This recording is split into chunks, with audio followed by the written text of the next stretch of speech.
Am I the a-hole for not paying for my niece's operation with my wedding fund? I, female 30, have an older brother, Thomas, 43. His first wife passed, leaving him with my niece, and he remarried 2 years later. My dad and uncle inherited 2 lands from my grandfather. Dad left his land after it was split from me and Thomas, but Thomas sold it without my knowledge and kept all the money for himself. I couldn't do anything about it because I barely had money for college, and because sister-in-law said if I tried to do anything about it, I'd never see my niece.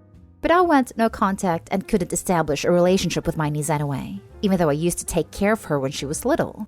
She's now 16, born with a health condition and had her first operation at the age of 1. I later inherited the other land my uncle had after he disowned Thomas.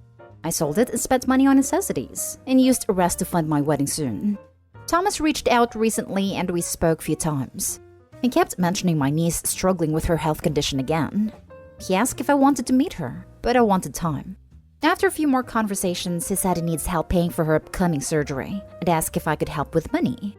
He brought up uncle's land and the money I put aside for my wedding. I was shocked. He asked where he knew all that, and he said he's been talking to a mutual friend and he told him everything.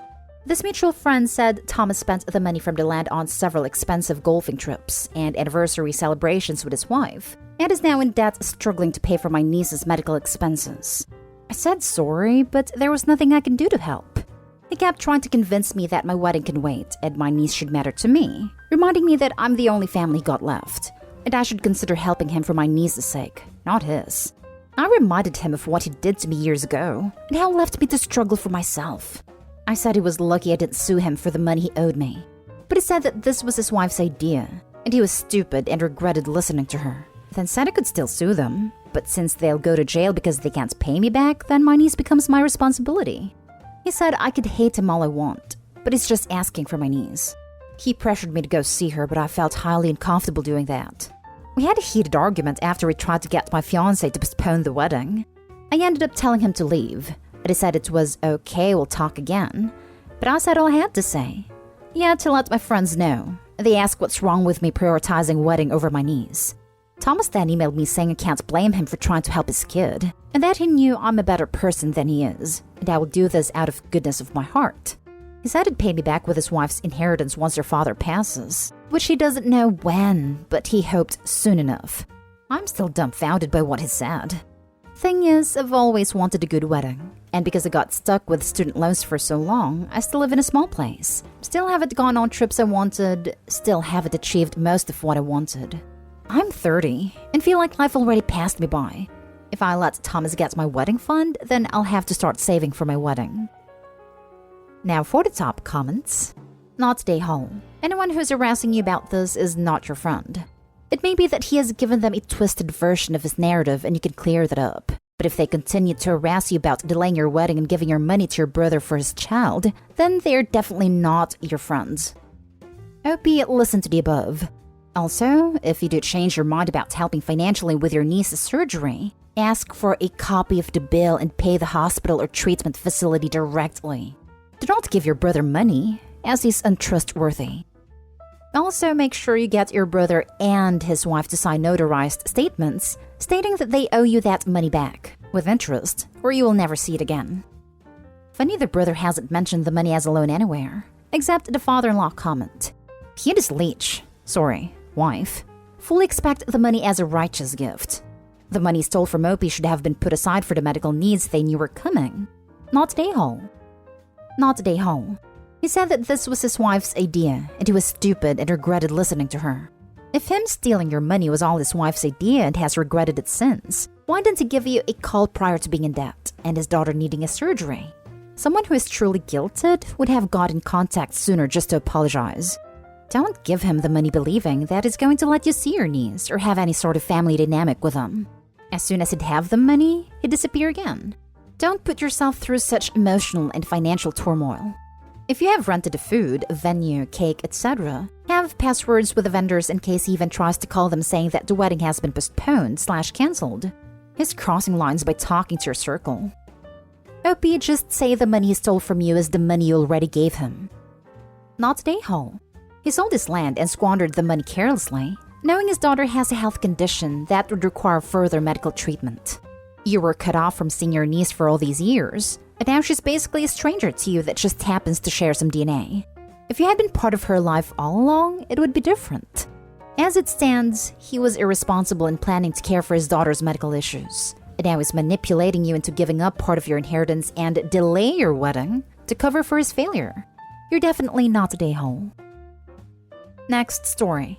Am I the a-hole for not paying for my sick brother's chemo treatment after receiving a large inheritance from my grandfather? I am a 26-year-old woman. When my grandfather passed away, he wrote in his will that his inheritance would be divided amongst his wife and his oldest grandchild, me. He believed my brother would be way too young at the time of his death to inherit any money. He was a very wealthy man, but no money went to my parents, because frankly they did not have the best relationship with him, especially my mom, who is his daughter. Not that they needed it anyways. My parents have plenty of money already.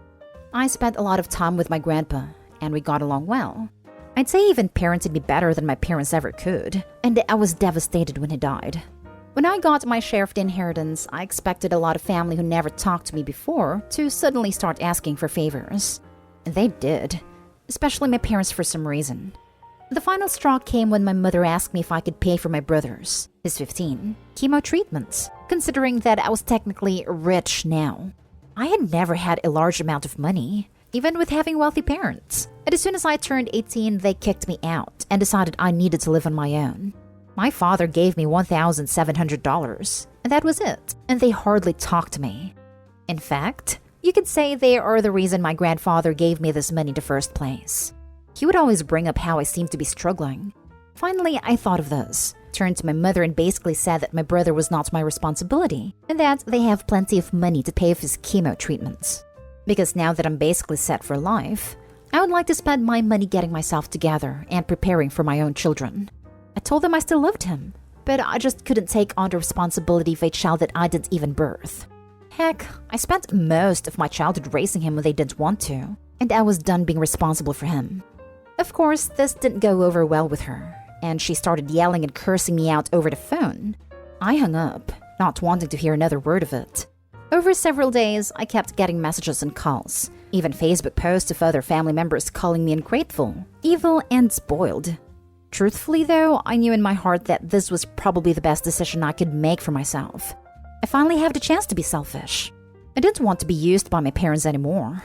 My brother will be fine as they have the money to do it themselves. They just want to once again throw that responsibility on me.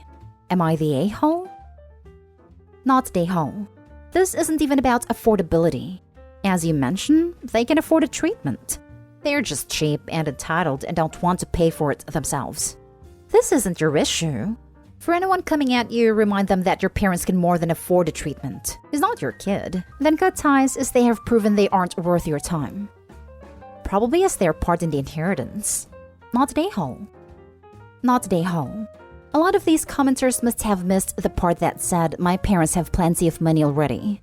Some people's children. Shaking my damn head. Exactly this. And even if they don't, then it is still unfair to expect Opie to pay. Not the a-hole. When your grandfather passed away, his inheritance became yours.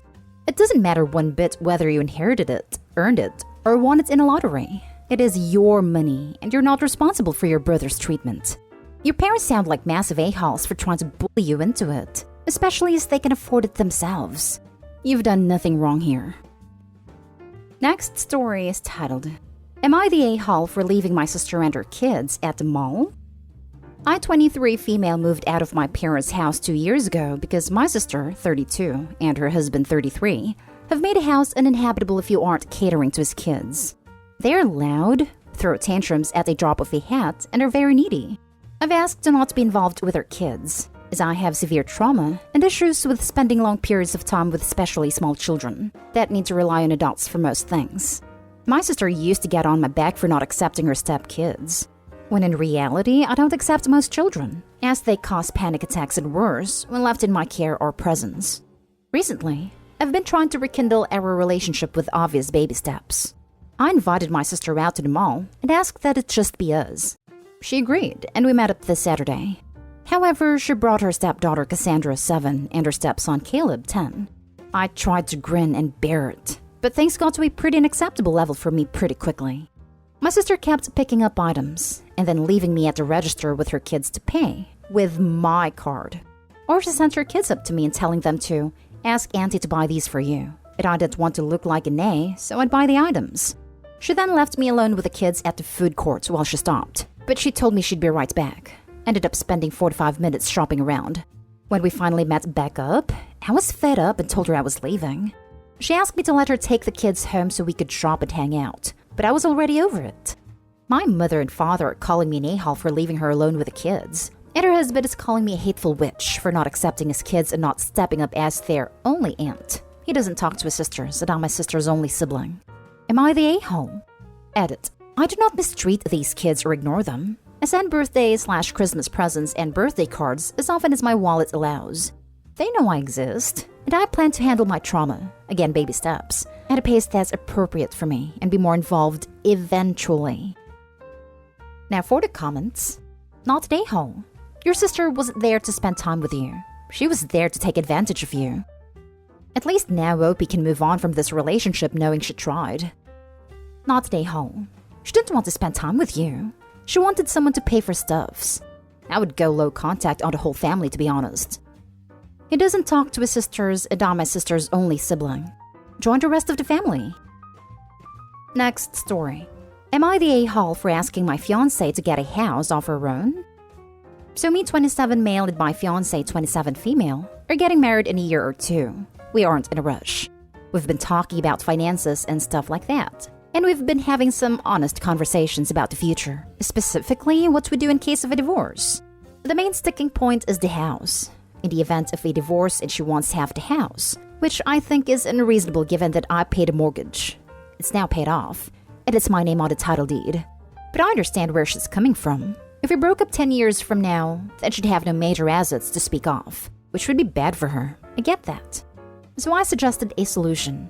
As we both make good money, and right now she can easily afford a down payment on a house of her own. She has good credit, and so it's going to be easy for her to get a mortgage with favorable terms.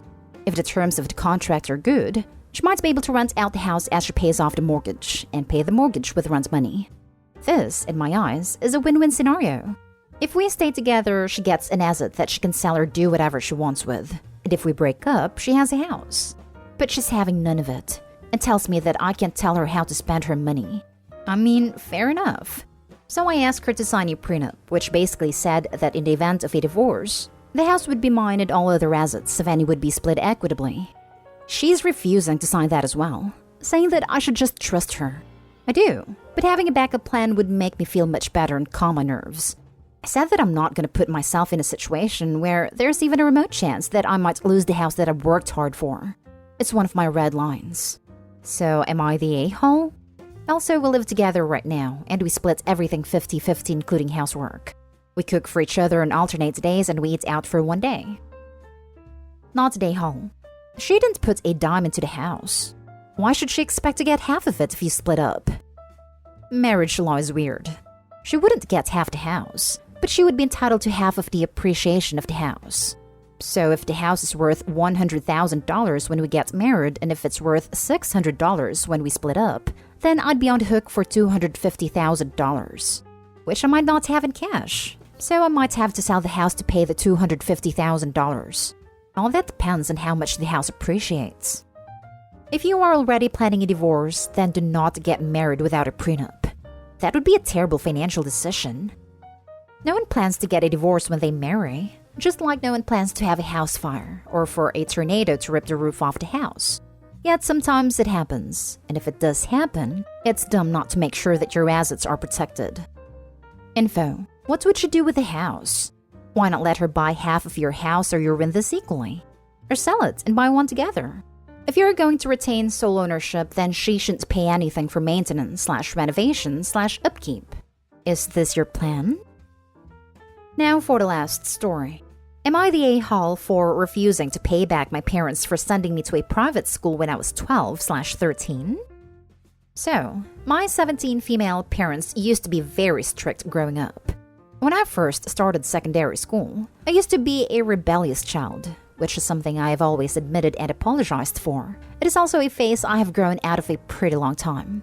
Because of my actions, my parents decided it would be a good idea to send me to a strict private school which they think improved my behavior. But in all honesty, I think I've just grown up.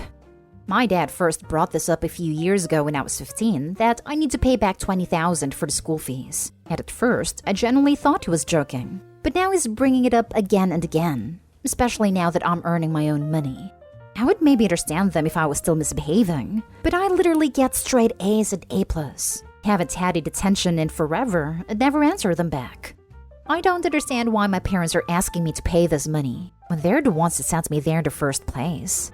I can't believe I'm already in debt by my own parents, and I haven't even started college yet. Would love some input if I'm overreacting and how I should approach them when they bring it up again. Not today, home. My flip response is laughing in their face about expecting to be paid back, as a way to approach them bringing it up again. I guess reality would be no. I feel you made a choice to do that I was a child then. You weren't in debt to them. Tell them to take it small claims. Not really. I hope he doesn't owe this money. Also, they sent her for being rebellious, which was probably normal behavior. Not today, home. And don't even think about paying anything. That was their choice. Until you were legally adult, they are responsible to feed and clothe you, provide safe roof over your head, and education. Not today, home. Your parents were the ones who chose to send you to the school. You didn't really have a choice. And while you were a rebellious child, but so were a lot of children. Talk to them and explain that since it was their idea to send you to the school, then it is on them to pay for it. As paying for things that they believe would better their child is, in a way, their jobs as parents.